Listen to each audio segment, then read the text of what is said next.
چند دنوں کی راحت و خوشی کے لیے اپنے لیے موت کا انتخاب کر لیتے ہیں۔ ٹھیک اسی طرح پاکستان میں قربانی کے جانوروں کے ساتھ یہ سب کچھ کیا جاتا ہے۔ انتہائی مہنگے اور قوی جسامت کے حامل جانوروں کو دراصل ایک سال میں نہ جانے کتنے انجیکشن لگائے جاتے ہیں، جس کی وجہ سے یہ بہت ہی بھاری بھرگم ہو جاتے ہیں۔ ان کی گردنوں کی جھالر زمین تک آ جاتی ہے اور بے وقوف عوام اس کو خوبصورتی کہتی ہے۔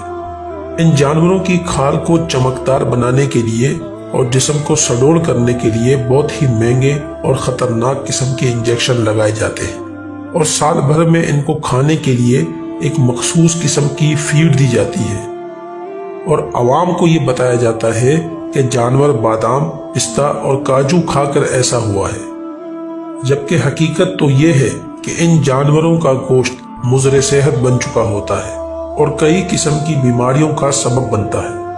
اگر کسی کو اس بات میں ذرہ برابر بھی شک ہو تو ان جانوروں کو 4 مہینے کے لیے اپنے گھروں پر پالنا شروع کر دیں۔ 4 مہینے گزارنے کے بعد ان کی اصلی حالت آپ کے سامنے آ جائے گی، کیونکہ اس عرصے میں انجیکشن اور فیڈ کے تمام اثرات ختم ہو جائیں گے اور جانور اپنی اصلی حالت پر آ جائے گا۔ لہٰذا مہنگے اور قوی جسم کے جانوروں کو خریدنے سے گریز کریں اور اپنی قربانی کے لیے ایسے جانور کا انتخاب کریں جس کو قدرتی غذائیں کھلائی گئی ہوں۔